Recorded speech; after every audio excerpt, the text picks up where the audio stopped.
शुरू करें।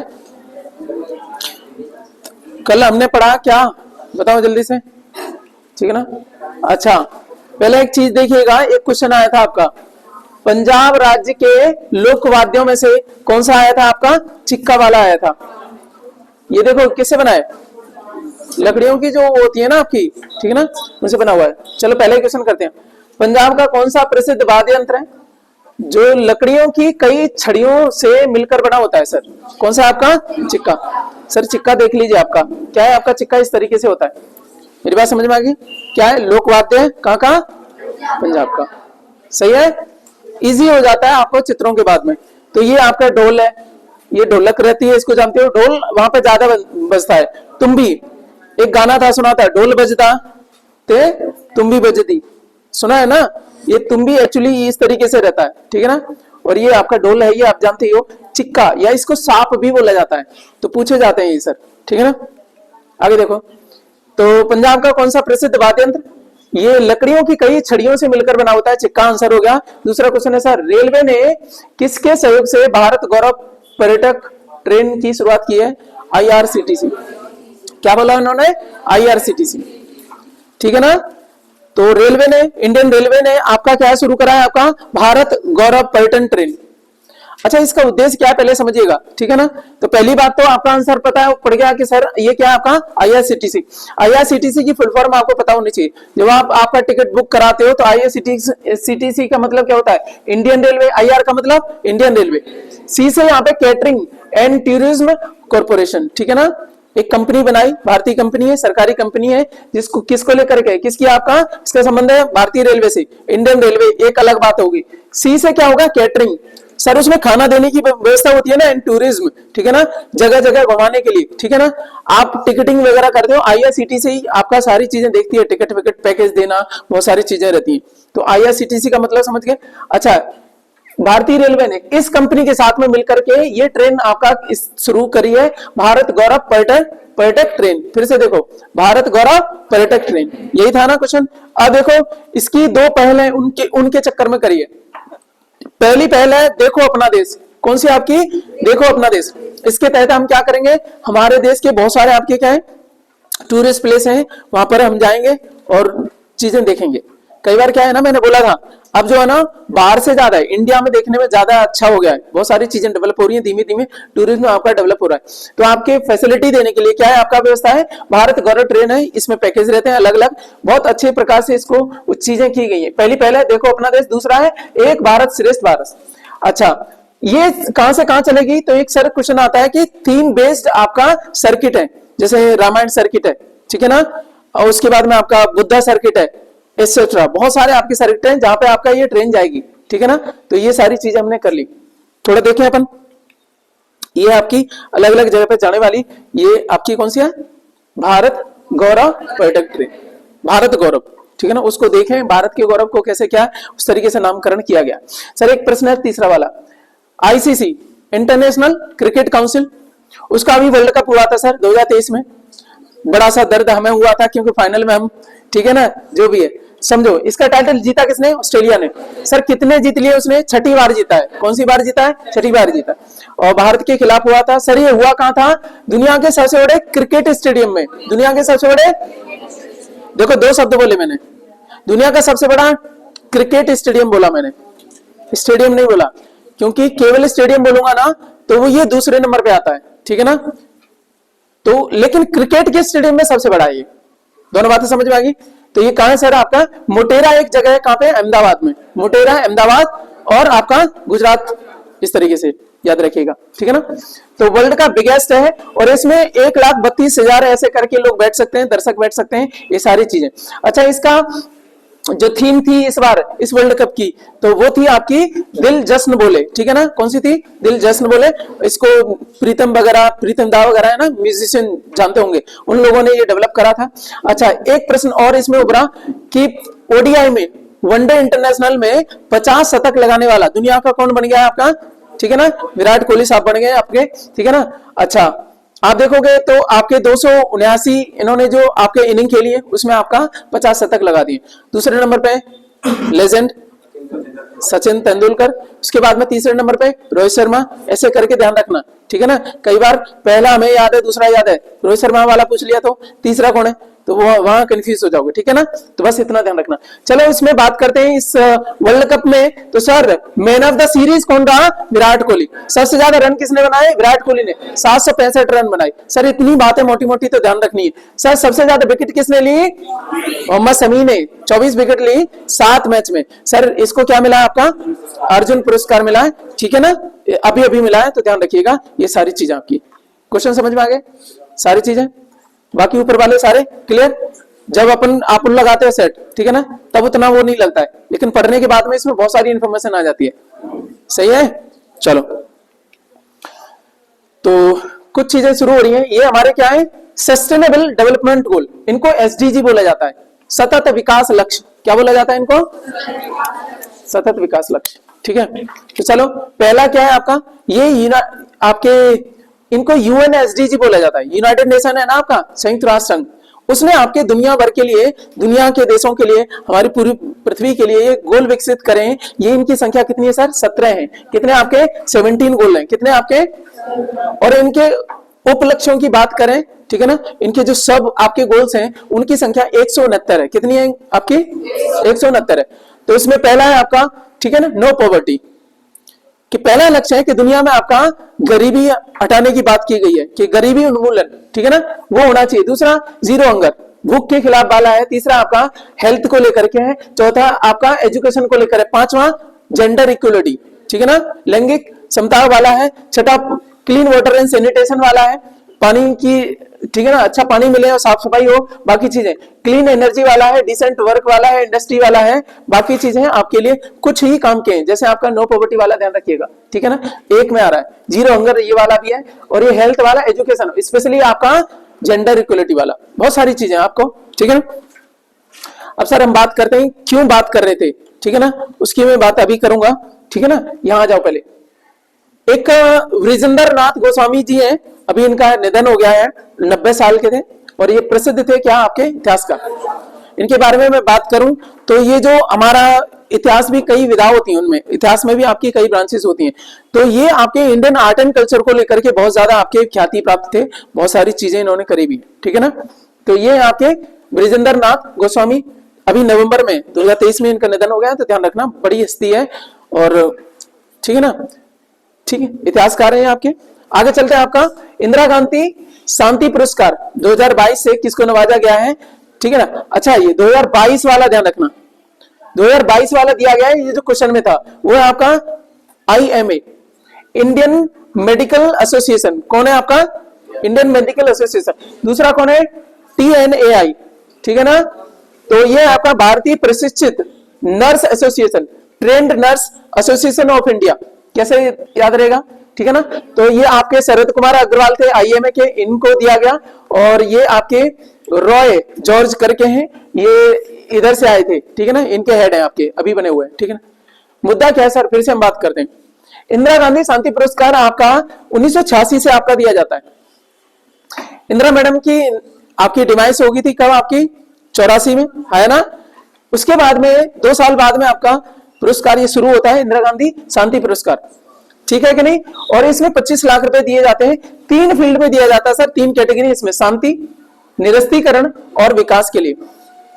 पीस के लिए निरस्तीकरण, दुनिया में चले कि यार अस्त्र शस्त्र ठीक नहीं है। उसके बाद में आपका क्या है? डेवलपमेंट के लिए। तो बात करेंगे कि शांति और विकास डेवलपमेंट की बात करें तो कोविड योद्धाओं को दिया गया 2022 का। 2022 में बीच में आपका कोविड में ऐसे कुछ नहीं हुए, ठीक ना। उसके बाद में 2022 का दिया गया है किनको? इनको इंडियन मेडिकल एसोसिएशन को। इन्होंने बहुत सारा अच्छा काम किया, वैक्सीनेशन प्रोग्राम हुआ हमारे यहाँ पे, है ना, ठीक है कि नहीं। चलो अब मेरा प्रश्न ये तो क्वेश्चन में डाल दिया, तो अभी हाल का किसको मिला है उनके बारे में बात कर लेते हैं। 2023 का किसको मिला है? डेनियल, ठीक है ना, बारेनबोइम। फिर से बोलो, डेनियल बारेनबोइम। और दूसरे अली अबू अब्बाद, ठीक है ना, अली अबू अब्बाद। अभी क्या हुआ है? इजराइल और क्या पैलेस्टाइन या फिलिस्तीन, इनमें संघर्ष हो रहा था, इसको रोकने की कोशिश की है इन दोनों ने, इसलिए इनको क्या दिया गया? देखो अगेन क्या है, शांति के लिए, निरस्तीकरण के लिए, बाकी इस फील्ड में आपका जुड़ा हुआ है। तो अभी ये ध्यान रखना, ये करंट का हो गया एकदम से, ये आपका दिया भी था, क्योंकि ये कोविड-19 के बाद में बहुत सारा आपका पहलू रहा है इनका। अच्छे से काम किया। तो इंडियन मेडिकल एसोसिएशन और ये नर्स वाला एसोसिएशन ट्रेंड, ठीक है ना, नर्स एसोसिएशन ऑफ इंडिया, दोनों को दिया गया था। अब चीजें याद रहेंगी, आपने पहले सेट लगाया है ना, फिर इसको एक बार फेरा, फिर क्लास में चल जाएगा, फिर एक बार जो ना आपका नोट्स मिल जाएगा, नोट्स के साथ में इनको पढ़ लीजिएगा, चीजें हो गई आपके। ये 3-4 रिवीजन क्यों करवाए जा रहे हैं, जानबूझ के, समझ आ रही है ना। कोई भी ज्ञान परमानेंट हो जाता है, यहाँ पे इसीलिए ही डाला जा रहा है, इसका कोई पर्पस नहीं है, जल्दी से पढ़ो ना, ठीक है ना। तो ये बात समझ में आ गई, क्योंकि क्वेश्चन वहां कम है, यहाँ पे क्या हो जा रहा है, उसको और भी इनलार्ज कर दे रहे हैं, क्योंकि उसने इतना बोला, हमने बोला 2023 में किसको दिया गया, तो ये डेनियल है, डेनियल बारेनबोइम, और दूसरे अली अबू अव्वाद। एक बार बोल लो, ठीक है ना, दोनों को बोल लो। इजराइल फिलिस्तीन अभी संघर्ष चल रहा था, आपको पता है, लड़ाई हो रही थी ना, तो उसको लेकर के इनको दिया गया है। कब स्टेब्लिश हुआ, क्या हुआ, हमने सारी बातें कर ली। जैसे जैसे क्वेश्चन आ जाता है, हमने इंदिरा गांधी शांति पुरस्कार की भी बात कर ली, कब स्टेब्लिश हुआ, कितना पैसा दिया जाता है। तो आपको क्या लग रहा है, एक ही क्वेश्चन है कि मल्टीपल चीजें हमने कर ली। आगे चलते हैं सर, यूपी सरकार ने राज्य में कितने साइबर अपराध पुलिस स्टेशन खोलने की मंजूरी दी है। सर ये रिपीट हुआ है, आपको पता है ना, 57 है, कितना आपका 57 है। राष्ट्रीय भू विज्ञान डेटा रिपोजिटरी पोर्टल आपका खोला गया, ठीक है ना। ये लॉन्च किया है प्रहलाद जोशी ने, किसने करा है आपका, प्रहलाद जोशी ने। ये संसदीय कार्य मंत्री है, संसदीय कार्य मंत्री उन्होंने किया है। सर हम बात करते हैं राष्ट्रीय नेशनल, ठीक है ना, नेशनल क्या है, जियोलॉजी, भू विज्ञान मतलब जियोलॉजी, ठीक है ना, जियोलॉजी डेटा रिपोजिटरी पोर्टल। कहने का मतलब क्या है, बहुत सारी आपकी, ठीक है ना, जो इन्फॉर्मेशन है वो इस पोर्टल से आपका मिल जाएगी। ये पोर्टल किसके उसमें आता है आपका, ये आता है आपका जीएसआई, जीएसआई बोले तो जियोलॉजिकल सर्वे ऑफ इंडिया। ये क्या है आपका, geological survey of India. Sir ये स्टेब्लिश हुआ था 1851 में। ये कब स्टेब्लिश हुआ था, 1800, आपको पता है 1851 क्या है। अच्छा रेल कब चली है, 53 में, है ना। तो उससे 2 साल पहले इसको बनाया गया, जीएसआई को कब बनाया गया, 1851 में। सर उससे लिंक है, क्योंकि रेल उस टाइम पे कोयले से चल रही थी, है ना। तो कोयले की सर्च के लिए जीएसआई तब डेवलप करा गया था, देश में बहुत पहले हो गया है सर। अच्छा इस तरीके से हम इसको पढ़ते हैं ना तो लिंक हो जाती है, अदरवाइज आप रटोगे यार 1851, ठीक है ना, इट्स नॉट द वे। तरीका क्या है, हम चीजों को जोड़ के पढ़ें। जोड़ के क्या है भाई साहब, कोयले की जो ना कोल रिजर्व को ढूंढने के लिए आपका ये बनाया गया था जीएसआई। तो क्या है आपका जियोलॉजिकल सर्वे ऑफ इंडिया, ये स्टेब्लिश हुआ है आपका 1851 में, और यही आपका इसी के लिए पोर्टल है। बहुत सारी हमें इंफॉर्मेशन चाहिए वो यहाँ से मिल जाएगी इस पोर्टल से। ये कुल मिला के लॉन्च किया आपके प्रहलाद जोशी ने, इतना ध्यान रखना थोड़ी बात। अंतरराष्ट्रीय मानव एकजुटता दिवस प्रतिवर्ष मनाया जाता है 20 दिसंबर को। सर इसी के लिए मैं इसको लेके आया था, सस्टेनेबल डेवलपमेंट गोल।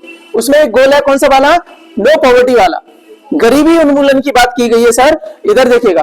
तो अंतरराष्ट्रीय, ये यूएन ने आपका स्टेब्लिश करा था, ये यूनाइटेड नेशन ने, संयुक्त राष्ट्र ने, ठीक है ना, क्या करा था आपका अंतरराष्ट्रीय मानव एकजुटता दिवस मनाने की बात की गई थी। कब से, 2005 में।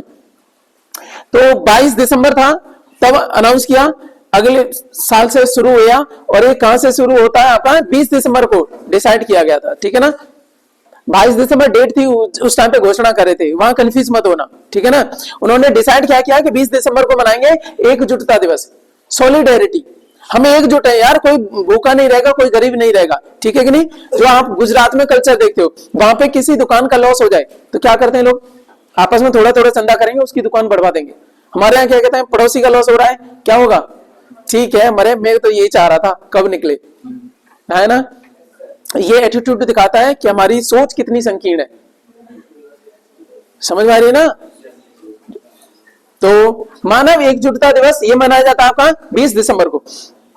आपको पता है इसका मेन जो पर्पस था वो यही था, गरीबी उन्मूलन को लेकर के, ठीक है ना,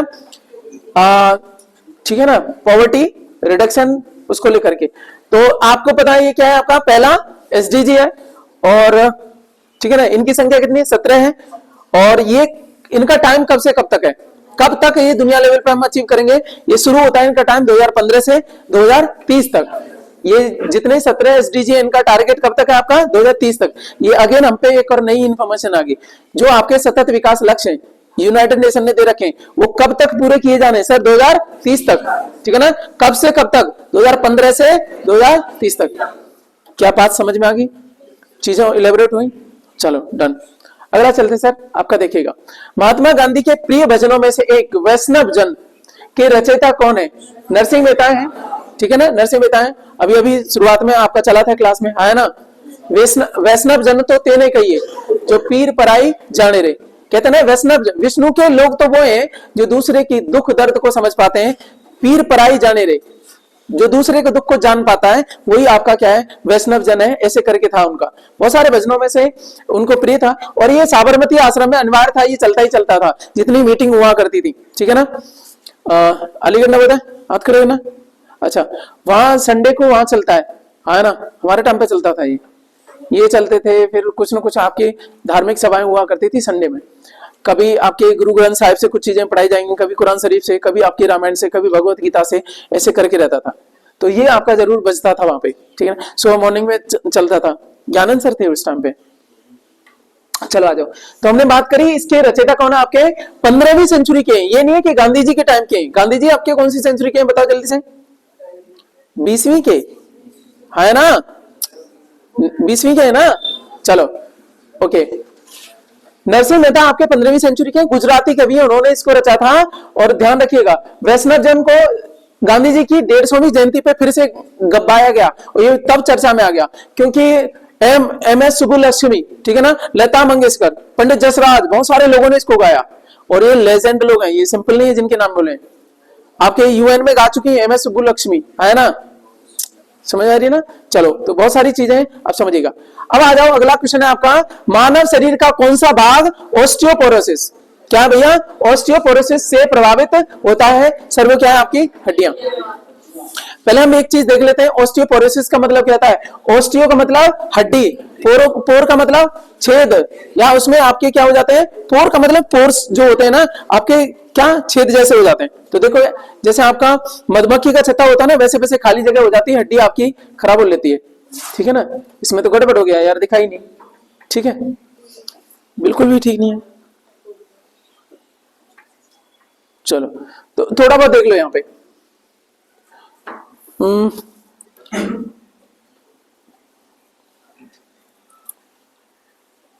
नहीं, हो भी नहीं सकता।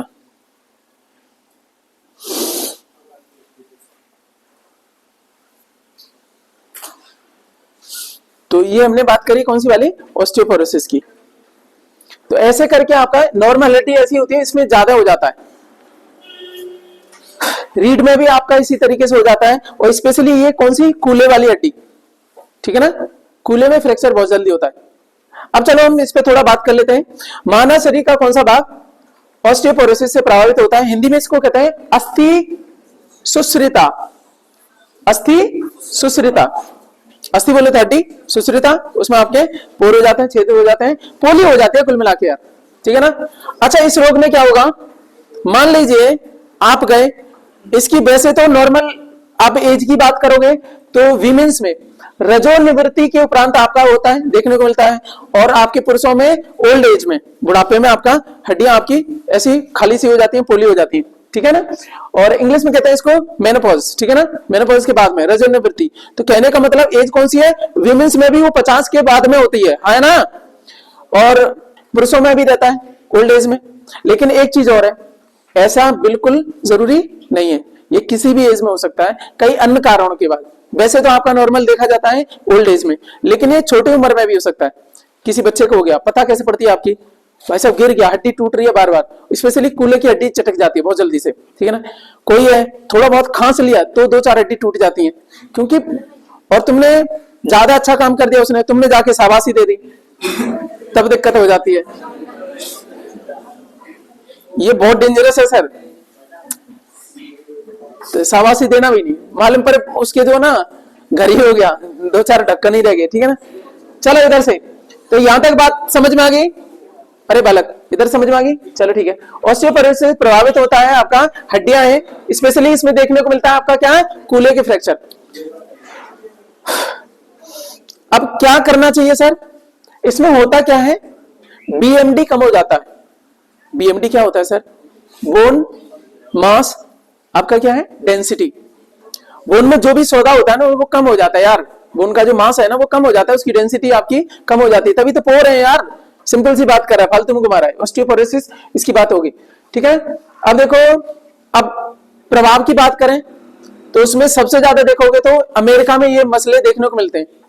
हर साल 2.5 लाख लोग हैं जो इससे प्रभावित होते हैं। कैसे? ऑस्टियोपोरोसिस से। स्पेशली विमेन्स जो है ना, आप देखोगे तो वो बहुत ज्यादा हो रही है। अब सर, अब मैं बात बताऊं, ये कौन से क्षेत्र है बताना जहां पे प्रकाश मुश्किल से पहुंच पाता है। आप लकी हो कि आप सूरज के वाले एरिया में पड़ते हो, है ना। हम लोग कहते हैं यार हम यहाँ क्यों, हम वहां क्यों नहीं है। लो बाकी चीजें, किसी के लिए किस चीज का फायदा होता है तो दूसरी चीज का नुकसान होता है ना। ठीक है, वहां पे इसीलिए आप देखोगे कई बार धूप अच्छे से निकल आए तो वहां कई बार छुट्टियां हो जाती है, जाओ, ठीक है ना, लेट्स हैव ए क्या सन बाथ, सूरज में नहाओ, ऐसे करके। नहाने का मतलब क्या, उसकी किरणें आपको मिल जाएंगी, विटामिन डी मिल जाएगी। अदरवाइज बहुत सारी सरकारें जो आपके पिल्स या बाकी चीजों के माध्यम से देने की कोशिश करती हैं। हड्डी कमजोर इसलिए हो जाती है, बोन डेंसिटी आपकी कम हो जाएगी, इसीलिए होती है। अच्छा, इसके लिए वो है क्या, बाकी तो ज्यादा है नहीं है, बाकी है कि आपका ऐसा खाना खाओ जिससे आपका चीजें विटामिन डी भी मिल पाए, कैल्शियम की पूर्ति भी हो पाए। ठीक है कि नहीं, बात करी थी कि नहीं। तो ये सारी चीजें, ऑस्टियोपोरोसिस समझ में आ गया। चलो, किसने मगध की राजधानी राजगिर से पाटलिपुत्र स्थानांतरित की थी? सर ये आपका क्वेश्चन था गलत, क्योंकि उसमें ऑप्शन ही नहीं था और ऑप्शन गलत था। क्योंकि देखो दो चीजें, पहले हम बात करेंगे पाटलिपुत्र, तो कहां है भाई, संगम पे है, गंगा और सोन के संगम पे। इसका पुराना नाम कुसुमपुरा, कौन सा है? ठीक है। अच्छा ये बताओ, अपनी राजधानी राजगिरी को किसने बनाया था? एग्जैक्टली, किसने? बिंबिसार। इससे पहले क्या नाम था इसको? गिरिब्रज। मगध की राजधानी क्या हुआ करती थी? गिरिब्रज, ठीक है ना। उसके बाद में नामकरण हुआ राजगिरी। गिरिब्रज इसलिए बोलते थे क्योंकि वहां पे आपके क्या है, पर्वत है चारों तरफ, ऐसे करके, ठीक है ना। नेक्स्ट हमारा क्या, राजगिरी बन गया। राजगिरी के बाद में जो पटना शहर है, ठीक है ना, उसको जो विकसित किया, पटना को निर्माण किया, तो आंसर है आपका क्या? अजातशत्रु। सुनो फिर से सुनो, मैंने क्या बोला, 490 बीसीई में एक सोर्स आपका कहता है कि इसका निर्माण किसने करा? आपका अजातशत्रु ने। बट एक चीज ध्यान रखना, राजगिरी से सीधा सीधा क्वेश्चन क्या बोल रहा है, राजधानी राजगिरी से स्थानांतरित किसने करी? तो वो था उसका पुत्र उदयन ने, ठीक है ना। क्या बात समझ में आ गई? तो जो इसका आंसर था सही में वो था आपका, अरे निर्माण को एक बार मान सकते थे, शुरुआत में डेवलप इसने करा दिया था। हाँ, कंप्लीट रूप से राजधानी के रूप में जो विकास करा वो उदयन ने ही करा था, एक तरह से शहर को बसाया वो वाला, लेकिन निर्माण ये कर चुका था कौन? अजातशत्रु, ठीक है ना। अब रीजन क्या था सर इसके, क्या इसको डर लग रहा था या कोई और वजह थी? सर बात करेंगे आपका क्या है, ये जो है ना आपका विस्तार हो चुका है इसके उदयन के टाइम पे, और भी तो एक किनारे पे पड़ रही थी, कौन सी? राजगिरी। तो उसको कहां ले गया, ये आपका सेंटर में ले जाने की कोशिश करी इसने, ठीक है ना। कहां ले गया, ये सेंटर में लाने की कोशिश करी उदयन ने, ठीक है ना। तो उसको केंद्र में बना रहे। कई बार क्या होता है ना, आप यहाँ हो, राजधानी कहीं और है, तो दिक्कत हो जाती है, उसको कंट्रोल नहीं कर पाते, तो जल्दी से उपाय, इसलिए केंद्र में आने के लिए उसने करा, ठीक है। अच्छा, कुणिक किसका नाम था? अजातशत्रु का। कुणिक किसका नाम था? चलो, और उदयन कब से कब तक है? 461 से लेकर के 444 बीसी। घटेगी संख्या, क्योंकि कहां है आपका? बिफोर क्राइस्ट में, ठीक है।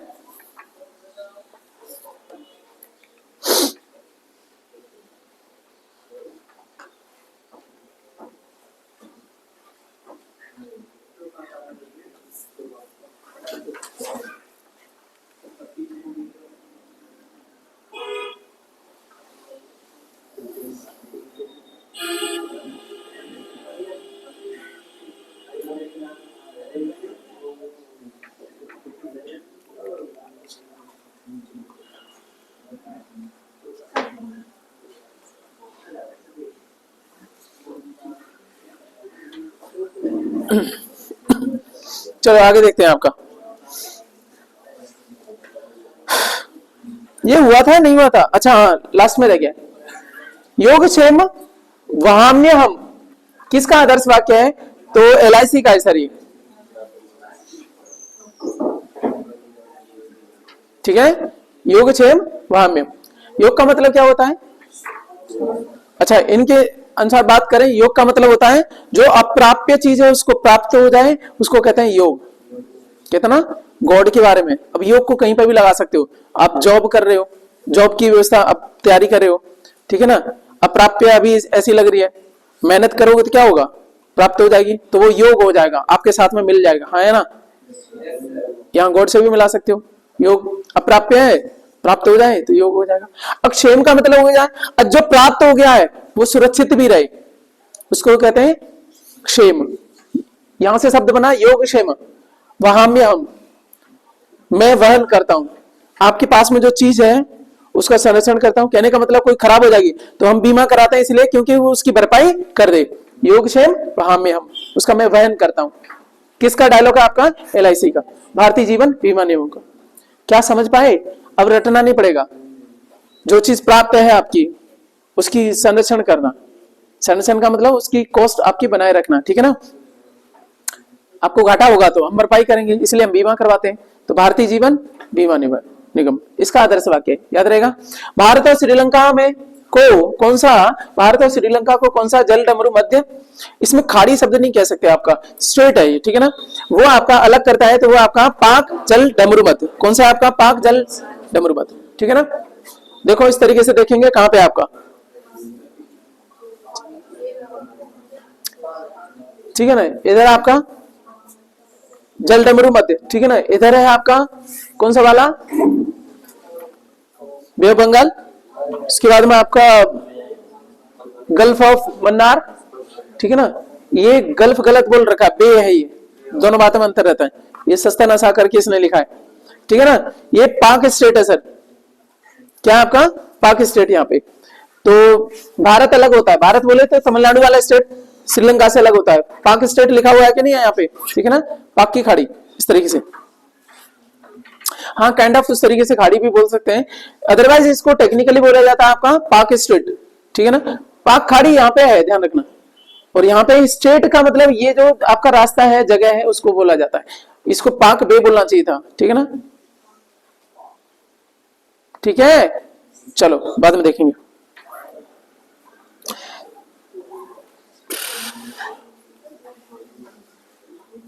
जल डमरू का मतलब, अरे बीच में पतला, दोनों तरफ आपका चौड़ा है कि नहीं है, यहाँ पे यही पाक जल डमरू मध्य इसको बोला जाता है, ठीक है ना। PAL के पाक एक आपके क्या थे, ठीक है ना, ज्योग्राफर थे, उनके नाम पे वो किया गया, ठीक है ना। चलो सर, पता नहीं कौन था यार। आगे चलते हैं, आपका एक जगह देखिएगा, ये कौन सा आपका, स्पेन और पुर्तगाल। थोड़ा डिटेल करें इसको, तो ये है आपका, ये क्या दिख रहा है, ये आपका इंग्लैंड है, यूनाइटेड किंगडम है ना, ये है। और यहाँ पे क्या है, स्पेन है, यहाँ पे क्या है सामने, पुर्तगाल, ठीक है। नहीं दिखेगा, थोड़ा क्लियर नहीं है वो, ठीक है ना। दिख रहा है थोड़ा, दिखा, ये स्पेन लिखा हुआ है, ये पुर्तगाल, ये क्या है, ये बात है सर 1662 की, ठीक है ना। एक राजकुमार है थारे, उनका ब्याह हुआ है, और राजकुमारी कहां की, पुर्तगाल की, कैथरीन करके नाम है उनका, ठीक है ना। तो यहां थोड़ा ध्यान रखना सर, ब्याह कहां हो रहा है आपका, ब्याह की व्यवस्था हो रही है यहाँ पे, ठीक है ना, लेकिन दहेज में मुंबई दे दी जा रही है। गौर से देखो, सुनो, दहेज में क्या दिया गया, मुंबई को। चलो तो उसी की व्यवस्था शुरू करते हैं आपकी। 1662 में, ठीक है ना, पुर्तगाल के राजा ने, पुर्तगाल का राजा है कौन, जॉन फोर्थ, इंग्लैंड के चार्ल्स द्वितीय को कौन सा भारतीय तटीय शहर डॉरी या दहेज के तौर पर उपहार में दे दिया, तो वो था सर मुंबई, ठीक है ना। अच्छा, दुल्हन का नाम क्या था, ब्राइड का नाम था कैथरीन डेब्रा गांजा, कैथरीन डेब्रा गांजा। तुम्हारा ध्यान जो है ना गांजे पे ज्यादा है, कैथरीन पे ध्यान रखो, गंजा नहीं है, गांजा है, गंजी नहीं थी रहे, अबे कैटरीना नहीं है, कैथरीन है। ये चार्ल्स द्वितीय का ब्याह हुआ है कैथरीन से, कैथरीन राजकुमारी कहाँ की है, पुर्तगाल की, और हमारे दुल्ला जी कहाँ के हैं, इंग्लैंड के। पुर्तगाली पहले आ गए थे, आपको पता है, तो 1498 वास्को डी गामा पुर्तगाल गए था, ठीक है कि नहीं। 1662 में आपका ब्याह हो जाता है किसका, कैथरीन का, किसके साथ में, चार्ल्स द्वितीय को। मुंबई उस टाइम तक 1662 तक क्या बोल गया मैं, 1602 बोल गया ना, गड़बड़ कर गया। 1662 तक किसके पास में था आपका, पुर्तगालियों के पास में। 1662 में दहेज में दे दिया गया, मई का महीना था तभी दहेज में दे दिया, ठीक है कि नहीं। चलो तो इतनी सी हमारी बात थी इसको लेकर के, अब याद रहेगा ये। तो इसमें राजकुमारी कौन है, कैथरीन डे ब्रागांजा, ठीक है ना। चलो, किस भारतीय दार्शनिक विचारक को 1893 में शिकागो में आयोजित विश्व धर्म संसद में अपने संबोधन के लिए याद किया जाता है, स्वामी विवेकानंद जी। 1893 में इन्होंने आपका वहां पे विश्व धर्म आपका संसद हुई थी एक तरीके से। शिकागो क्या है आपका, शहर है अमेरिका का, कहां, अमेरिका का। ये वहां पे गए और महज 20 साल के हैं ये, क्योंकि आपका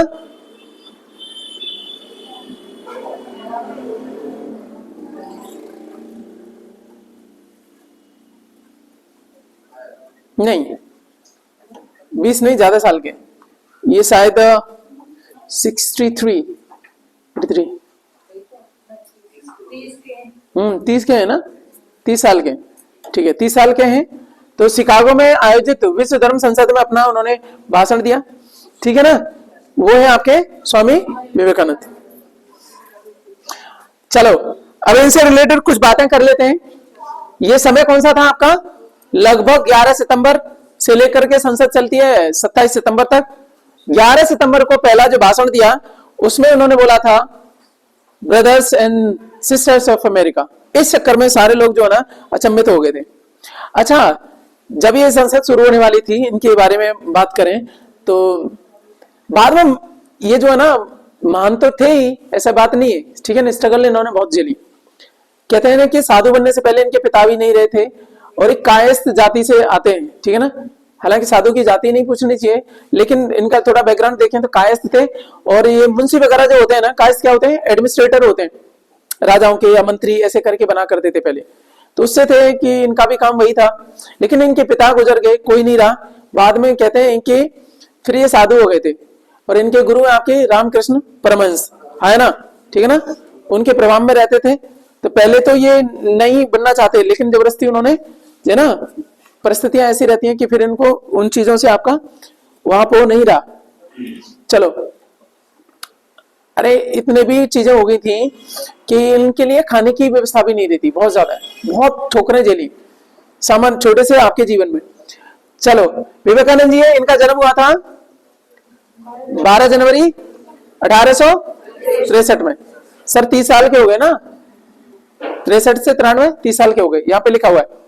और इनके जो डिमाइस हुआ है, जो नहीं रहे दुनिया में, तो 1902 में नहीं रहे, तो 39 साल है ना। अरे 3 कर दो तो कितना हो जाएगा, 93 से 10 और जोड़ो तो कितना हो जाएगा 3, तो वो 40 हो जाते हैं। लेकिन 1 साल पहले ही है, 39 साल की उम्र में दुनिया में नहीं रहे, ठीक है ना। युवा दिवस मनाया जाता है इनके नाम पे। इनका बचपन का नाम नरेंद्र नाथ दत्त था, ठीक है ना। अच्छा, इनका जो डिमाइस है वो हुई थी आपकी बेलूर मठ, पश्चिम बंगाल, ठीक है ना। कंफ्यूज मत करना, ये अलग है, ये पश्चिम बंगाल का बेलूर मठ, ठीक है ना। चलो, बेलूर मठ पश्चिम बंगाल में इनकी डिमाइस हुई थी। इन्होंने, अच्छा उनसे पहले 1902 से पहले इन्होंने क्या किया था, यहाँ पे 1893 में इन्होंने संसद में संबोधन दिया। उसके कितने दिन बाद, कितने 4 साल बाद रामकृष्ण मिशन की इन्होंने स्थापना करी पश्चिम बंगाल में। कहां करी इन्होंने रामकृष्ण मिशन। और आप जानते हो रामकृष्ण मिशन जो है ना, अपने आप में बहुत ज्यादा आपके काम करते भी हैं। आपके मथुरा में इनका हॉस्पिटल है, आप कभी विजिट किए हो? मैं तो गया था पिछली बार, आपके लिए प्रसाद लाया था ना मथुरा, तो मैं हॉस्पिटल वहां पे घूम के भी आया था। वहां साधु लोग, बाकी लोग ही संभालते हैं इनके, इस मिशन वाले। और भारत में कहते हैं ना, मैंने जितना एक्सपीरियंस है मेरा अभी, कि एम्स के बाद में जो सस्ता है ना वो यहीं पे, बहुत कम में आपका कीमोथेरेपी वगैरह बाकी चीजें हो भी जाती हैं, बहुत सारी चीजें आपकी, सीटी स्कैन वगैरह बहुत हो जाता है, लोगों को पता भी नहीं। विवेकानंद जी की वहां पे मूर्ति वगैरह लगी हुई है, पूरा सिस्टम ही आपका, एडमिनिस्ट्रेशन ही पूरे साधु लोग ही संभालते हैं वहां पे। अच्छा भी है, ठीक है ना, मथुरा में रामकृष्ण मिशन को लेकर के। तो ये पश्चिम बंगाल में है। अच्छा, इनके बारे में बात करें तो इन्होंने किसको वो करा, अद्वैत वेदांत इनकी फिलॉसफी रही है। वेदांत, वेदों को आपका वेस्टर्न लोगों में प्रचारित करने का श्रेय इनको दिया जाता है। दूसरी बात ये क्या, आपका राजयोग की भी इन्होंने डेवलप करा था। राजयोग से संबंध है किसका, आपका विवेकानंद जी का, ऐसे करके ध्यान रखना। आगे चलते हैं। भारतीय साहित्य में आरंभिक 20वीं शताब्दी के मुख्य हिंदुस्तानी लेखक धनपत राय को किस नाम से जाना जाता है?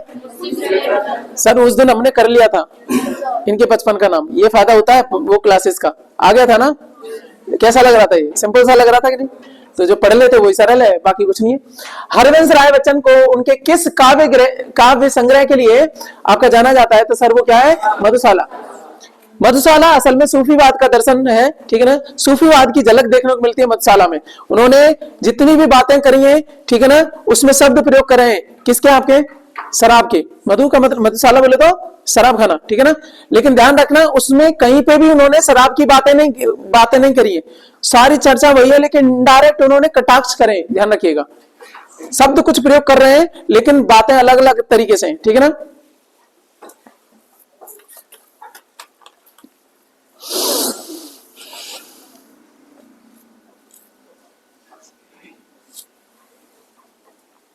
हरिवंश राय बच्चन को उनके किस काव्य संग्रह के लिए जाना जाता है? मधुशाला के लिए, ठीक है ना?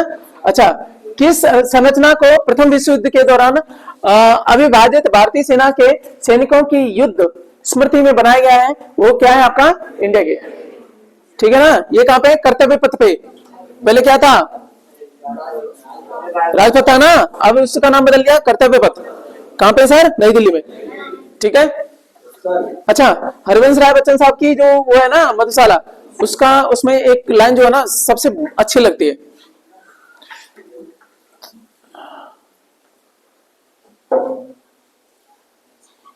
ऐसे करके है, मदिरालय जाने को घर से चलता है पीने वाला। कहां पे जाना है वो? मदिरालय जाने को घर से चलता है पीने वाला, ठीक है ना? किस पथ से जाऊं, किस पथ पर जाऊं, असमंजस में है वह भोला वाला, ठीक है ना? अलग अलग पथ बतलाते सब, पर मैं यह बतलाता हूं, राह पकड़ तू एक चला चल पा जाएगा मधुशाला, ठीक है ना? ये बात शराब की नहीं थी, ये जिंदगी के हर उस मायने पे, हर पहलू पे आपका लागू हो जाती है। आप जब तैयारी करते हो ना, तैयारी में ले लो, जो भी फॉर्म निकला उसमें डाल दिया, आपकी क्या क्षमता है उसको देखा नहीं, ना? जगह जगह अलग अलग सब्जेक्ट में भी ना अलग अलग आपके क्या है ना, जॉब में भी आपके मुंह मारने से कुछ भी नहीं होता। आप एक तैयारी करो, एक में ही हो जाएगा, ठीक है ना? पर भाई मैंने भी बोला था ना, अलग अलग पथ बतलाते सब, पर मैं ये बतलाता हूं, राह पकड़ तू एक चला चल पा जाएगा मधुशाला।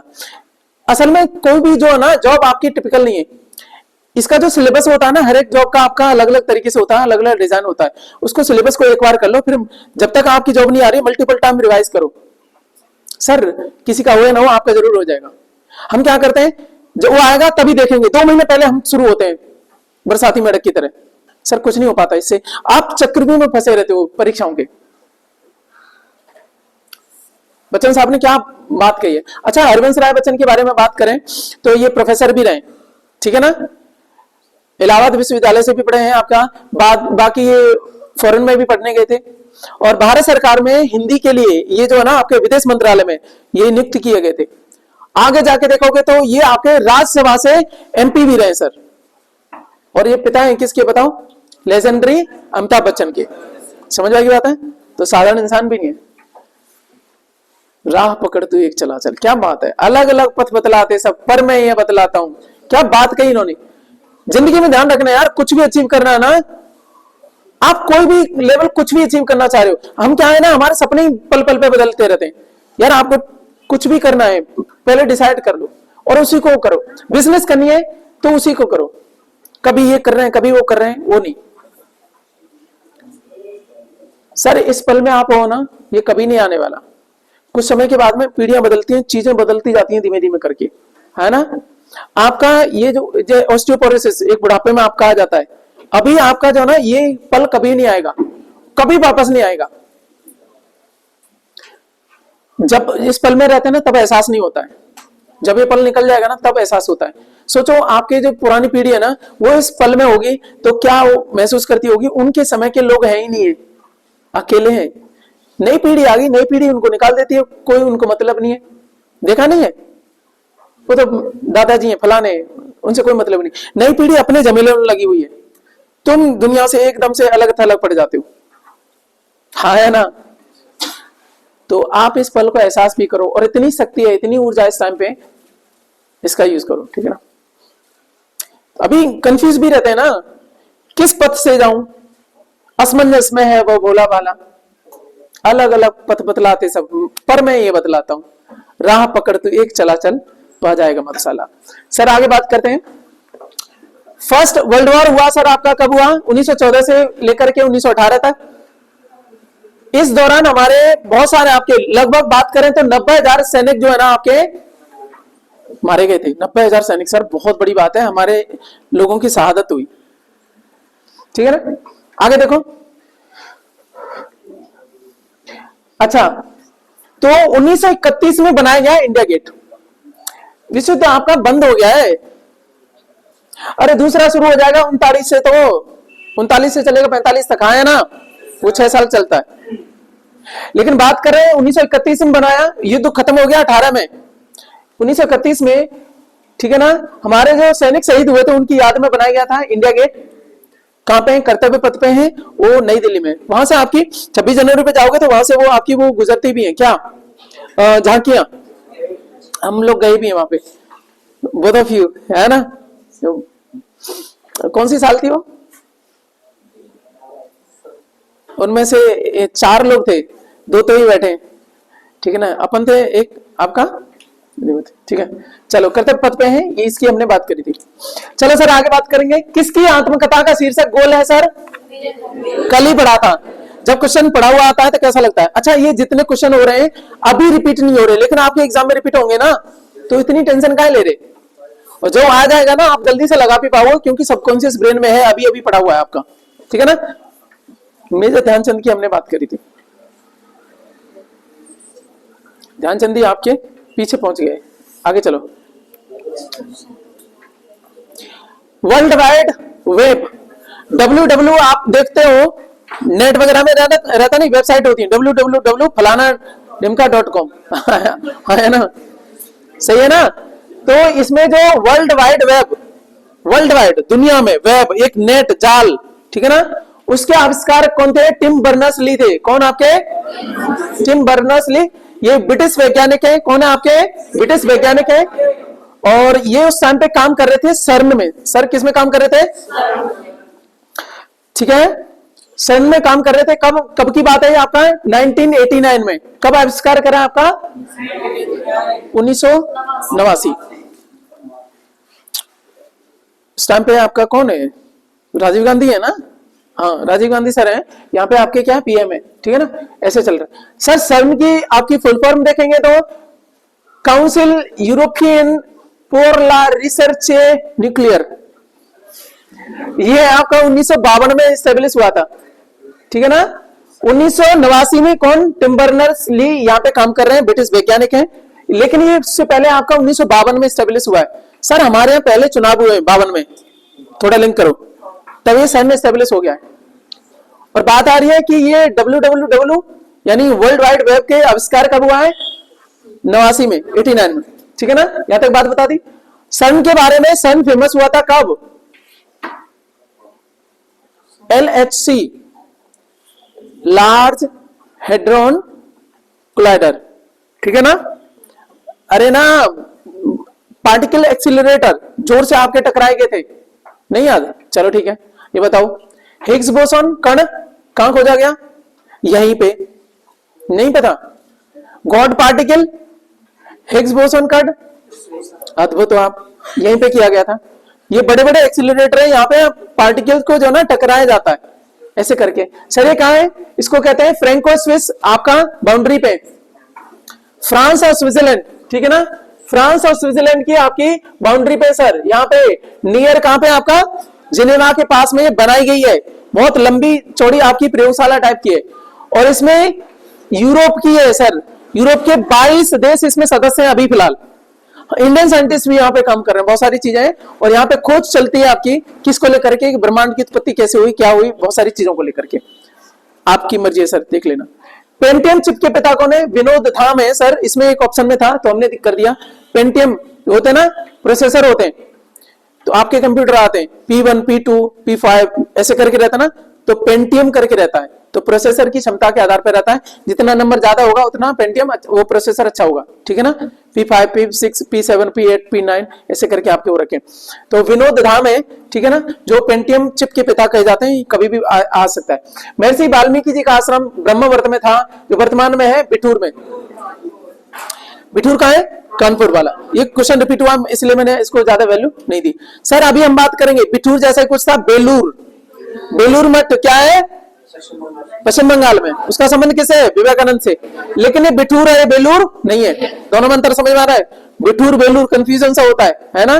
तो बेलूर मठ का है पश्चिम बंगाल, वहीं पे क्या है आपका विवेकानंद जी की डिमाइस हुई थी, वह मठ है। और सर वहीं पे आपका क्या किया गया है, बिठूर में ही है आपका रामकृष्ण मिशन का हेडक्वार्टर, ठीक है ना। रामकृष्ण मिशन की किसने स्थापना करी आपकी, फाउंडर विवेकानंद 1897 में, 1897 में 4 साल बाद, किसके 1893 शिकागो सम्मेलन के बाद, ठीक है ना। ऐसे लिंक करो, ठीक है, चलो हो गया। अब आगे हम बात करेंगे अपनी कृति पृथ्वीराज रासो में पृथ्वीराज चौहान के वीरतापूर्ण कार्यों का उल्लेख किसने किया है, तो वो है आपका चंद बरदाई। किसने किया है सर, तो पृथ्वीराज रासो एक तो महाकाव्य, पहले बात ध्यान रखना, ठीक है ना। लगभग इसमें आपके 2500 पेज है सर, थोड़ा बहुत नहीं है। दूसरी बात कौन सी भाषा है सर, ब्रज भाषा है। कमाल की बात यह है ब्रज भाषा है और ये कवित्व शैली में है, बाकी और भी शैली, बहुत सारी शैलियां इसमें यूज करी गई है ठीक है। तो ये आपका चंद्रबरदाई साहब का। अब थोड़ी हम चर्चा करें इसकी, तो इसमें चंद्रबरदाई असल में इनके बचपन के मित्र हैं, ठीक है ना, कवि भी हैं, बाकी चीजें भी हैं, और पृथ्वीराज चौहान दोनों बचपन में खेले भी हैं, ठीक है ना, बचपन के मित्र भी हैं। और कहानी चलती है इसमें पृथ्वीराज रासो में शुरू होती है, कहां से कि आपका एक कन्नौज का शासक है, कौन, जयचंद, ठीक है ना। वो क्या करता है, राजसूय यज्ञ करवाता है, इसके अनुसार, किसके अनुसार, पृथ्वीराज रासो के अनुसार। राजसूय यज्ञ का मतलब क्या होता है, वो घोड़ा वगैरह छोड़ देता है और जिस राज्य में पहुंच जाए, ठीक है ना, वही राज्य में आपका या तो राज्य मान ले मर्जी से, नहीं तो क्या करेगा, युद्ध लड़ेगा कन्नौज से, सीधी चुनौती। वही पुराना वाला राम के टाइम वाला। सर होता क्या है, राजसूय यज्ञ हो रहा है, सबको निमंत्रण भेजा गया, देखो मैं राजसूय यज्ञ कर रहा हूं, आ जाओ। आ जाएंगे तो सीधा मतलब क्या है, वो तुम्हारा स्वीकार कर रहे हैं, लड़ने की जरूरत ही नहीं है, घोड़ा चले जाए तब भी कोई बात नहीं है, ठीक है ना। अब दूसरा क्या हुआ, इन्होंने निमंत्रण भेजा किसको, आपका चौहान को भी, किनको, पृथ्वीराज चौहान को, चौहान को भेजा। चौहान बोला यार बड़े गुस्सा में, यार मैं बड़ा राजा, मैं अजमेर का भी हूं, मैं आपका दिल्ली पे भी हूं, और तुम भाई मेरे को राजसूय के लिए बुला रहे हो, तुम राजसूय युद्ध करो मेरे होते हुए, ऐसा नहीं हो सकता, बड़ा राजा ही करता है, ध्यान रखना, ठीक है ना। तो उसको थोड़ा बुरा लगा, उसने क्या करा, नहीं आया, नहीं आया, तो इस बात पर कौन खिंचा गया, जयचंद। उसने क्या करा, उसकी मूर्ति बनवाई और दरवाजे पर लगा दी, दरवाजे पर लगा दी कि ये जो दरबान है ये नहीं आया, उसकी बेइज्जती और करी, ठीक है। तो हुआ क्या, घनी बेइज्जती हो गई। अब बीच की स्टोरी काट रहा हूं, सीधे सीधे पहुंच रहा हूं लास्ट पे। अब स्वयंवर होता है, किसका, संयुक्ता का। संयुक्ता ने उसके वीरता के किस्से वगैरह सुने थे, सब कुछ था। उसने कहा यदि वो आता है, राजसूय यज्ञ भी था साथ में, स्वयंवर भी था, दोनों ही चीजें थी, तो यदि वो आता है तो ठीक है, नहीं तो वही है। वो आया नहीं तो उसने क्या करा, उस जो है ना उस दरबारी बनी हुई मूर्ति थी उसी पे वरमाला चढ़ा दी। समझ आ रही है ना, बीच की स्टोरी और काटते हैं, सीधे चलते हैं लास्ट में। चंद्रबरदाई से मिले, चंद्रबरदाई आपका कुछ चीजें बातें होती हैं, फिर बाद में कहते हैं कि देख मैं चलूंगा तो ठीक है, तू कन्नौज घुमाएगा तो मैं चलूंगा, ठीक है ना। तो कन्नौज घुमाने के बहाने वो आता जाता है, तो वो सेवक बन के आता है पृथ्वीराज चौहान, क्या, चंद्र का सेवक बन के आता है। सारी कहानी ऐसे करके लास्ट में क्या होता है, संयुक्ता आपके मिल जाती है, उनकी सारी चीजें हो जाती हैं, काम खत्म, हटाओ यार। हाँ अब देखो एक और क्या होती है, संयुक्ता से ब्याह हो जाता है, बहुत दिन तक वो 5-6 महीने तक घर से बाहर नहीं निकलता है, जनता परेशान हो जाती है, तब तक बताता है कि शहाबुद्दीन गौरी आ चुका है, मोहम्मद गौरी, ठीक है ना। गौरी ने आपका आक्रमण कर दिया। 1192 की बात है, पहला तो युद्ध जीत जाता है ये, दूसरा युद्ध आपका हार जाता है क्योंकि बड़ी सेना लेकर के आ गया था शहाबुद्दीन गौरी, ठीक है ना। शहाबुद्दीन गौरी इसको उठा करके ले जाता है, कहां पे आपका, कहां पे ले जाता है, जहां से आया था, कहां का था, गजनी का था ना, गजनी ले जाता है। पृथ्वीराज रासो के अनुसार बता रहा हूं, कहीं और उसके अनुसार बात मत करना अभी, ठीक है ना, ना कोई धारावाहिक ना किसी के अनुसार, पृथ्वीराज रासो में इस तरीके से व्यवस्था है। तो चंद्रबरदाई फिर जाते हैं बचाने, ठीक है ना। बचाने के अपने मित्र से मिलने जाते हैं, बचपन के थे ही, तो वहां कहते हैं साबुद्दीन गौरी से बोलते हैं, भाई देखो सुल्तान जी, ये जो है ना जिसकी आपने आंखें निकाल रखी, उसको आंखें निकाल दी थी, अंधा कर दिया था, आंखें निकाल दी। ये बचपन में ना हमें बेर ना ऐसे करके बिना उसको देख करके तीर चला देता था, बड़ा बहादुर है, तुमने इसके बहादुरी के हिस्से देखे नहीं है, ठीक है ना। उधर उसको साइड में बतला के आता है कि देख लास्ट चांस है, मारना तो देख ले, सारी सेटिंग में बताता रहूंगा, कविताएं तू जानता ही है मेरी, बचपन से सुनी है। ठीक है, तो दोनों तैयार हो जाते हैं, तो कहते हैं कि आपका इधर तुम जिसमें भी आप ढिले मारोगे ना, या जो भी आपका कोई चीजें लगा दी थी साइड में, वहीं पे ही वो कर देगा कि अच्छा ऐसी बात है, हम भी देखते हैं। सारा जनता हो गई, सब कुछ हो गया, सारा सिस्टम हो गया, वो बैठ गया वहां पे सिंहासन पे, ठीक है ना। तो उसने एक बार वो मारा, ठीक है ना, किसी घंटे वगैरह में, तो जैसे ही साउंड आई उसने तीर मार दिया, वहां पे भी हो गया, इधर मार लेगा, उधर मारा वो करके, इतने में दूसरा मारा, तीसरे की बारी आई, उससे पहले वो कविता कहता है, कौन कि सुल्तान जी, वो कहता है चंद्रबरदाई कविता कहता है 4 हाथ 24 गज, ठीक है ना, अंगुल अष्ट प्रमाण, 4 हाथ 24 गज अंगुल अष्ट प्रमाण, ताऊ पर सुल्तान है मत चूको चौहान। तो कुछ गड़बड़ होगी, ठीक है ना, आपके में लास्ट में दे रखा है, ठीक है। कुल मिला के बात यही है, वो क्या कर देता है, निशाना साध लेता है और आपका उसको मार देता है पृथ्वीराज इसके रासों के अनुसार, और कहते हैं कि आपका पृथ्वीराज चौहान भी आपका खत्म ही हो लेता है, भाई उसको शासक को मार दोगे तो कोई छोड़ देगा। तो ऐसे करके इतनी सी कहानी है।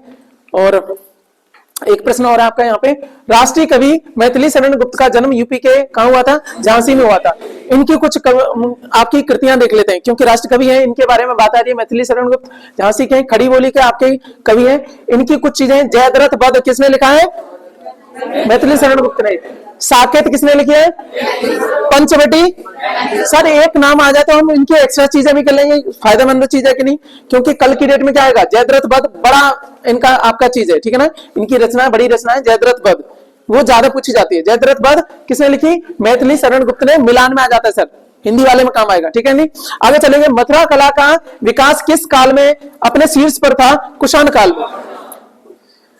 कहते हैं ना कनिष्क जानते हो, कनिष्क कुषाण है ना, कहते हैं ना उसकी मथुरा शैली में एक मूर्ति मिली है, ठीक है ना, वो भी उसको सर कटा हुआ, ठीक है ना, तो वो है आपका कुषाण काल में आपका ये था। चलो ये है आपका कौन सा, काशी विश्वनाथ मंदिर। कौन सा आपका, काशी विश्वनाथ मंदिर, ठीक है ना, महादेव को लेकर के। रानी अहिल्याबाई होलकर, फिर से बोलो क्या है आपका, अहिल्याबाई होलकर ने इसको बनवाया था। चलो इसके बारे में बात करते हैं। गुप्त काल का विश्वनाथ वाले पहले कर लेते हैं। वाराणसी के काशी विश्वनाथ मंदिर का निर्माण 1780 में किसके द्वारा कराया गया, रानी अहिल्याबाई होलकर के द्वारा। सर कुछ दिनों के बारे में बात करें तो आपका 1835 में महाराजा रणजीत सिंह ने यहाँ पे 1000 किलो सोने से आपका यहाँ पे और निर्माण करवाया। समझ आ रही बात, तो पूछा जाएगा महाराजा रणजीत सिंह ने, ठीक है ना, किस जगह पे, किस मंदिर में 1000 सोने से आपका निर्माण कराए, तो वो है आपका कौन सा, काशी विश्वनाथ मंदिर। महाराजा रणजीत, क्या हो गया,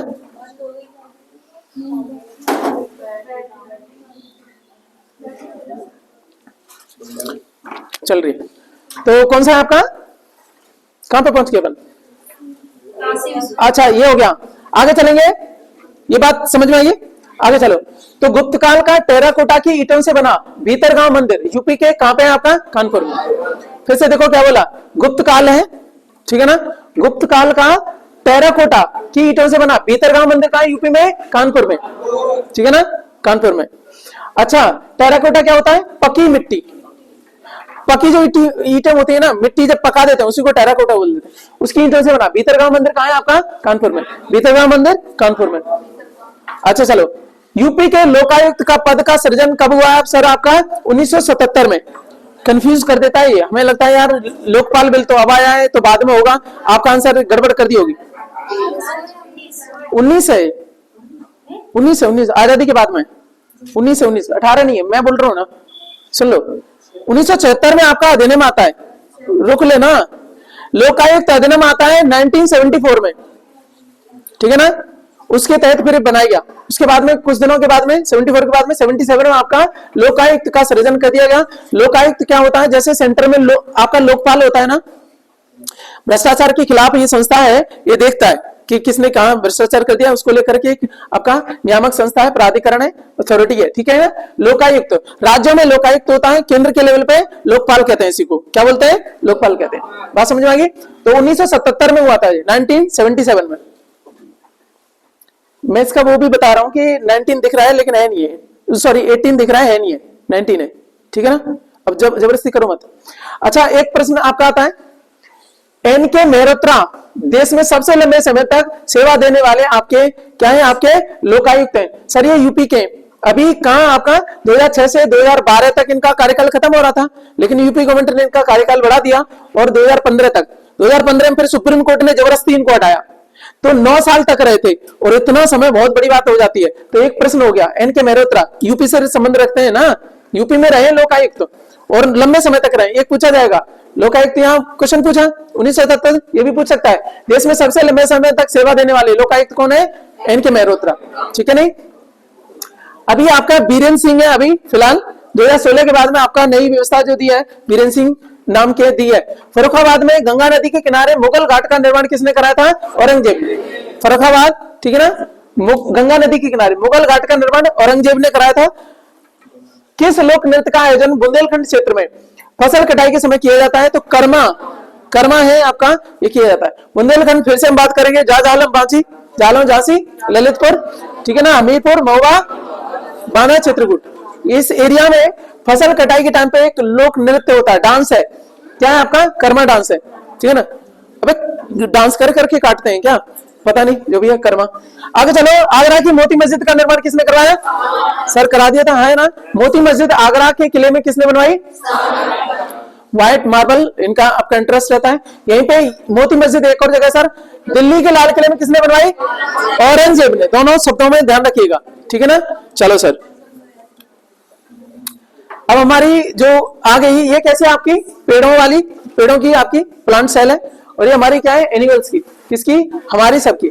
इसमें बात करेंगे तो यहाँ पे कुछ दिख रहा है, क्लोरोप्लास्ट इसमें अलग पाए जाते हैं। क्या पाए जाते हैं, क्लोरोप्लास्ट एक्स्ट्रा पाए जाते हैं, क्योंकि ये क्या करते हैं आपके, ये देखो बाकी सारी चीजें जो ब्लैक दिख रही है दोनों में सेम है ना, दोनों में सेम है, लेकिन इसमें एक्स्ट्रा चीज क्या है, क्लोरोप्लास्ट, क्योंकि ये भोजन बनाते हैं, है ना, सूर्य के प्रकाश से भोजन बनाते हैं। दूसरा एक एक्स्ट्रा क्या है, सेल वॉल, क्या है आपका, कोशिका भित्ति, ठीक है ना। अच्छा सर एक बात करें, क्या इसमें सेल मेम्ब्रेन है, सेल मेम्ब्रेन इसमें भी है और सेल मेम्ब्रेन हमारे में भी है। कहां दिख रही है सेल मेम्ब्रेन, ये वाली होगी कहीं पे, अरे देख कहीं नहीं दिखाया इन्होंने, दिखाया नहीं है, लेकिन जो बाहर जो कवर है ना उसको क्या बोलते हैं, आपका सेल मेम्ब्रेन बोलते हैं, इसमें दिखाई नहीं है। चलो सेल मेम्ब्रेन है, ये आपका क्या है, दोनों में पाई जाती है, ठीक है ना, सेल मेम्ब्रेन दोनों में पाई जाती है, क्योंकि इसमें भीतर जो है ना सेल मेम्ब्रेन है, जो बाहर क्या है कोशिका भित्ति है।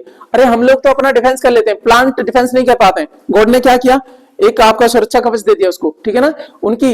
इसलिए आप देखोगे पेड़ों की जो छाल कैसी पाई जाती है, ठीक है ना, रफ टाइप की पाई जाती है, ठीक है ना, डबल सिक्योरिटी उनकी, उनको लेकर के, तो सेल वॉल पाई जाती है। अच्छा प्लांट में सेल वॉल किसकी बनी होती है, सेल्यूलोज की, है ना।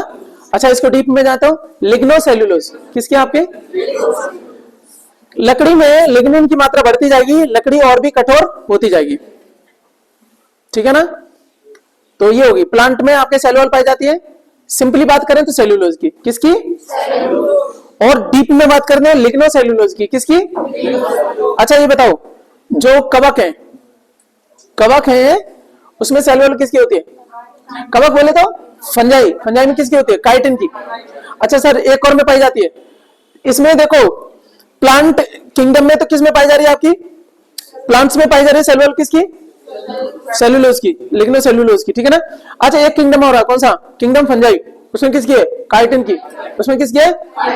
अच्छा एक है किंगडम मुनेरा, कौन सा वाला, मुनेरा में क्या है, बैक्टीरिया है, बैक्टीरिया की सेल वॉल किसकी है, फिर से बोलना, पेप्टिडोग्लाइकन, क्या है। अच्छा इसको म्यूरिन भी बोल देते हैं, क्या बोल देते हैं। अच्छा कई बार कवक की सेल वॉल पूछ ली गई है, एक बार को उसकी नहीं पूछेगा आपका बैक्टीरिया वाले की, लेकिन ध्यान रख लेना कोई पता नहीं है, क्योंकि साल दर साल पेपर क्या बढ़ता जा रहा है, ये सारी बातें होगी। सर साइटोप्लाज्म में तो लिक्विड रहता है, दोनों में रहेगा, ये आपका कोशिका द्रव्य है, ठीक है ना, यही नहीं होगा तो कोशिका ही नहीं रहेगी। अरे न्यूक्लियस तो सर दोनों में ही पाया जा रहा है, ठीक है ना। चल इतनी हम बातें इसलिए कर रहे थे क्योंकि हमारा एक क्वेश्चन आ रहा है आपका, यहाँ 32 वाला पहले करेंगे। कोशिकाओं का कौन सा भाग पशु कोशिकाओं उसमें हम आते हैं, एनिमल्स में नहीं होता है, कोशिका भित्ति नहीं होती सर। अच्छा, क्या केंद्रक होता है जी। कोशिका द्रव्य साइटोप्लाज्म वो तो बिल्कुल होता है सर, कोशिका झिल्ली होती है, सारी चीजें इतनी इसलिए बता रहा था। आगे चलो, कौन सी डेटा बुक है भारत में जानवरों, वनस्पतियों और कवकों की दुर्लभ, एनिमल्स एक्चुअली बात करें तो फौना, वनस्पतियों की बात करेंगे तो आपका प्लांट्स की बात करेंगे तो फ्लोरा, और कवकों फंजाई की दुर्लभ और लुप्तप्राय प्रजातियों एंडेंजर्ड स्पीसीज के दस्तावेजीकरण के लिए स्थापित एक राजकीय दस्तावेज है, वो आपका red data book. Red data का मतलब ये है क्या, आपका डेंजरस आपके ये प्रजातियां हैं, इनको कंजर्व करना है, इनको बचाना है, ठीक है ना, उसको लेकर के। आगे देखो, किस जाति क्या किस स्पीसीज में बाह्य निषेचन होता है, आपका मेढक में। सुनो, अब देखो हेन की बात करें, ठीक है ना, आपका क्या होता है, आपका इंटरनल होता है, कैट, स्नेक, ये सब में होता है। मेढक बात करें तो क्या है, जो इसमें मेल होता है वो अपने आपका, ठीक है ना, चीजें छोड़ देगा, और आपका क्या है, फीमेल वाला छोड़ देगा, कहीं जाकर के वो जहां फ्यूज हो जाएंगे।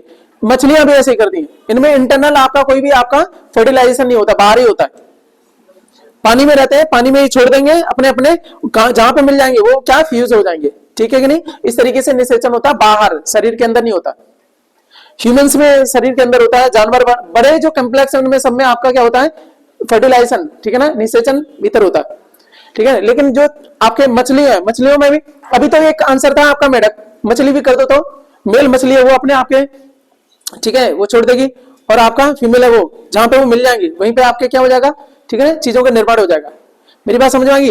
किस जाति में बाह्य निषेचन होता है, एक्सटर्नल फर्टिलाइजेशन होता है, इंटरनल नहीं होता है, तो आपका चीजें होगी। ये हो गया आपका। चलो देखते हैं, कुछ आपका दिख रहा है, कंठ जानते हो ना, ये आपका गला है, ठीक है ना, गले को इस तरीके से यहां से देखो तो इस तरीके से दिखता है, यहां से आपकी आवाज सी निकलती है, ठीक है ना, क्या बोलते हैं इसको, इसी को बोलते हैं आपका क्या, लैरिंक्स, क्या बोलते हैं, कंठ के भीतर आपका जिस के में गैप ज्यादा रहेगा उसकी मोटी आवाज हो भाई, ठीक है ना, लड़कियों में जब पतला रहेगा, ठीक है ना, तो इसमें क्या है, उसकी तारतम्य बढ़ जाता है, पतली पीपनी जैसी आवाज करोगे।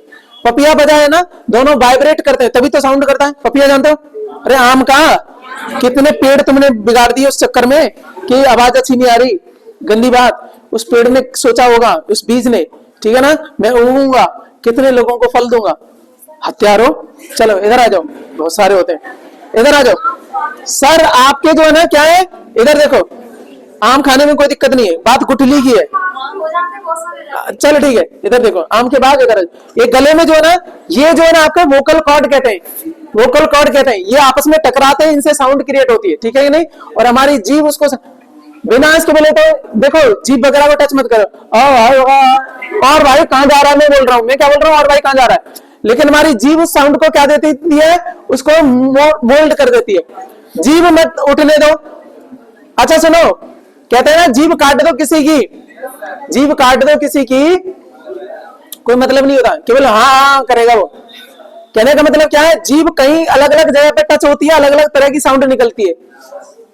स्वर व्यंजन पढ़े हैं ना, ये फलाने वाले स्वर, फलाने वाले व्यंजन, ठीक है ना, ताला कंठे फलाने ढंके, हाँ है ना, तो इस स्पर्श के आधार पर बदल जाता है, बाकी साउंड क्रिएट यहाँ से होती है, ठीक है ना। चलो जी, तो पीपनी सी बजती है आपकी यहाँ से, इसको क्या बोलते हैं, लैरिंक्स, जहां से लय बनती है उसको लैरिंक्स बोल देते हैं, ठीक है नहीं, इसको वॉइस बॉक्स भी बोल देते हैं, क्या बोल देते हैं, वॉइस निकलती है ना, ध्यान रखना, कंठ कह देते हैं आपका हिंदी में। चलो सर पढ़ लेते हैं, मानवों में आवाज डैश द्वारा उत्पादित होती है, कंठ या लैरिंक्स, कोई दिक्कत। चलो अच्छा, एक चीज और, जो कंठ को ढक लेता है उसको कहते हैं इपिग्लॉटिस, पत्ती जैसी संरचना है। अब आप खाना खा रहे हो, ठीक है कि नहीं, ऐसे खाना जो है ना आपका पीछे आपका निकल जाता है, किसमें, ईसोफेगस में, ग्रास नली में, ये आपका लंग्स वाले द्वार में, ये लंग्स का द्वार है, यहां से आपके फेफड़ों से जा रहा है, ठीक है नहीं, ये जो है ना कौन से वाले उसमें है, ये फेफड़े वाले में है ना, ठीक है ना, इसलिए खाना खाते हो हवा वहीं से मारोगे ना पीपनी के लिए, तो ये लंग्स वाले में, खाने वाले में नहीं है। रोज खाना जाएगा यहाँ पे, तुम्हारा पूरा ग्रीस लग जाएगा, फायदा क्या है, गड़गड़ाओगे, आवाज ही नहीं निकलेगी, इसलिए क्या है आपका लंग्स वाले में। सुनो सर, ये क्या करता है, आप खाना खाया इपिग्लोटिस ऐसे करके ढक लेता है और खाना नीचे चला जाता है, फिर ये उठ जाता है, फिर खुल जाता है, फिर आप बोलने लग जाते हो, खाना खाते हो यूं करते हुए निकल जाता है, ये ढक लेता है। तो ये रक्षा करता है किसकी? एपिग्लोटिस। ठीक है ना। कौन सी मृदा कपास की खेती के लिए उपयुक्त होती है? काली मिट्टी। आप जानते हो पहले से सर। कौन सा जानवर भारत में स्थानिक प्रजाति एंडेमिक का उदाहरण नहीं है? सर एक सींग वाले गैंडा एंडेमिक है सर, काजीरंगा में ही पाया जाता है, दुनिया में बहुत कम ही पाए जाते हैं, यानी बहुत ज्यादा नहीं पाया जाता। अब बात करें बंगाल टाइगर, नाम ही बंगाल टाइगर है तो बंगाल में पाया जाएगा, एंडेमिक है। ठीक है ना। एक मिथुन करके भी था, ये कोई तो है ही नहीं है, कोई मतलब ही नहीं है, तो ये आंसर ही नहीं है। मुद्दा क्या है? गाय। गाय क्या हमारे यहाँ पे कि अमेरिका वगैरह में बहुत है? बहुत है। तो ये पेंडेमिक है, एंडेमिक ना होकर के क्या है? पेंडेमिक है। पेंडेमिक क्या होता है? वो चीज जो सब जगह हो जाती है। तो कोरोना क्या था? एंडेमिक था, पेंडेमिक सही है ना। एंडेमिक कोई चीज जो एक ही जगह पे। ठीक है ना। सर भारत का सबसे बड़ा बॉक्साइट उत्पादक राज्य कौन सा है? उड़ीसा। हमने कराया था जब बेसिक करा रहे थे। कौन सा आपका? उड़ीसा। ठीक है ना। लार्जेस्ट बॉक्साइट प्रोड्यूसिंग स्टेट है उड़ीसा है। और ये बॉक्साइट क्या है सर? खनिज है। और ये किसके उसमें उत्पादन में या प्रयोग किया जाता है? एल्यूमिनियम के उत्पादन में। ठीक है ना। किसके उसमें? एल्यूमिनियम के उत्पादन में। सर उड़ीसा में बात करें तो कालाहांडी फेमस है किसके लिए? आपके बॉक्साइट उत्पादन के लिए। उड़ीसा में कौन सी जगह है? कालाहांडी। कौन सी आपकी? सर यहाँ भारत में बहुत भयंकर आपकी गरीबी है, यहाँ पे भयंकर गरीबी है कालाहांडी में। इतनी गरीबी है आप विश्वास नहीं करोगे, आपको लगेगा यार मैं बहुत अच्छी जगह पे हूं। सुबह के खाने के बाद शाम के खाने की नहीं पता इनको मिल पाएगा नहीं मिल पाएगा। ठीक है ना। आप खुश नसीबी चीजें हो रही है। किस प्रकार का कोयला सर उच्चतम गुणवत्ता का है? एंथ्रेसाइट। कौन सा आपका? चलो कुछ चीजें यहां लिख दी थी। 4 बांस 24 गज अंगुल अष्ट प्रमाण ताऊ पर सुल्तान मत चूको छुआन। क्या दिक्कत है? सही तो था, यही तो था। अच्छा तेसा नित्याभियुक्ताना। ठीक है ना। तेसा नित्याभियुक्ताना, इसमें क्या बोला गया है? उसमें क्या था? योग क्षेम भाम्यम। ये भगवत गीता का था, उसके आगे का ये है तेसा नित्याभियुक्ताना। तेसा का मतलब वे लोग, तेसा नित्या, नित्य माने आपके रोज, अभियुक्ताना आपके कुछ युक्ति निकालते हैं, प्रयत्न करते हैं, मेहनत करते हैं। ठीक है ना। भगवान कृष्ण कहते हैं कि योग क्षेम वाम्यम, उनकी चीजों का योग क्षेम उनको प्राप्त भी कराता हूं, उनका संरक्षण भी करता हूं, उन सब का बहन मैं करता हूं, ऐसे करके बोला जाता है। तो आपको क्या करना पड़ेगा? इसको फुल देखो, तेसा नित्याभियुक्ताना, आपको प्रयास करना पड़ेगा, तभी क्या हो पाएगा आपका? ये जॉब भी आपकी क्लियर हो पाएगी। हाँ है ना। बस ये है। इसी के साथ में आपका ये वाला लेक्चर आपका फिनिश करते हैं। अभी चलेगी करंट अफेयर की। ठीक है ना। जल्दी से कराएंगे। ध्यान रखना आपका जो दिवस जितने बचे हैं उतनी करंट अफेयर भी है, उतनी मेहनत भी करनी है, जल्दी से कराएंगे। ठीक है ना। तो ये है आपका आज वाला। चलो ठीक है।